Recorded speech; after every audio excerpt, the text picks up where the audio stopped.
वर्तमान समय में लोकसभा चुनाव को लेकर चुनावी गलियारा हर क्षेत्र में तेज हो चुकी है। वहीं राजनीतिक पार्टियों में तैयारियां काफी जोर शोर से चल रही है। इसी बीच बेगूसराय से एनडीए के उम्मीदवार सह केंद्रीय मंत्री गिरिराज सिंह इन दिनों लगातार विपक्ष पर हमलावर हैं। इस दौरान केंद्रीय मंत्री गिरिराज सिंह ने एक बार फिर लालू परिवार पर जमकर हमला बोला।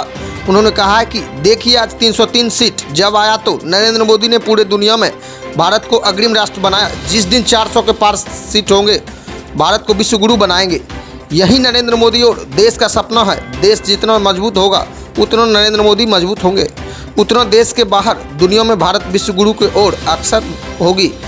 इस दौरान लालू यादव पर केंद्रीय मंत्री गिरिराज सिंह ने जमकर हमला बोलते हुए कहा कि लालू जी नरेंद्र मोदी परिवारवादी नहीं है और अखिलेश जी नरेंद्र मोदी राष्ट्रवादी नहीं है। नरेंद्र मोदी राष्ट्र के लिए जीते हैं, राष्ट्र के लिए मरते हैं। इस दौरान संविधान खत्म होने के बारे में गिरिराज सिंह ने कहा कि वह कह दे, बाबा साहेब अम्बेडकर ने जब संविधान बनाया था तो 62 तक देश के विपरीत ही काम हुआ था। 1 इलेक्शन 1 नेशन 1 इलेक्शन कांग्रेस यही कह रही है। कांग्रेस को समझ में ही नहीं आता है कि कांग्रेस को क्या बोलना है, क्या नहीं बोलना है। देश के लिए सबसे उपायुक्त है 1 nation 1 election, common civil code, एक देश के एक कानून, यह सब एक जरूरी है। गौरतलब है कि केंद्रीय मंत्री गिरिराज सिंह बेगूसराय लोकसभा सीट से एनडीए के उम्मीदवार हैं और इन दिनों लगातार जनसंपर्क अभियान में जुटे हुए हैं। देखिए, मीडिया से मुखातिब होते हुए केंद्रीय मंत्री गिरिराज सिंह के द्वारा क्या कुछ कहा गया, आइए हम आपको सर्वप्रथम सुनाते हैं। आज 303 सीट जब आया तो नरेंद्र मोदी ने पूरे दुनिया में भारत को अग्रणी राष्ट्र बनाया। जिस दिन 400 के पार होंगे तो भारत विश्व गुरु बनेगा। यही नरेंद्र मोदी और देश का सपना है।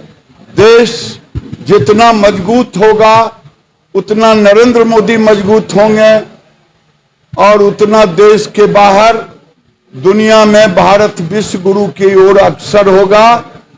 लालू जी नरेंद्र मोदी परिवारवादी नहीं है, अखिलेश जी नरेंद्र मोदी राष्ट्रवादी है। राष्ट्र के लिए जीते हैं, राष्ट्र के लिए मरते हैं। वो कह दें कि बाबा साहेब अम्बेडकर ने जब संविधान बनाया था तो 62 तक देश के विपरीत ही काम हुआ था। 1 इलेक्शन 1 नेशन 1 इलेक्शन कांग्रेस यही कह रही है। कांग्रेस को समझ में ही नहीं आता है कि क्या बोलना है, क्या नहीं बोलना है। देश के लिए सबसे उपयुक्त है 1 nation 1 election, common civil code, एक देश एक कानून, ये सब जरूरी है।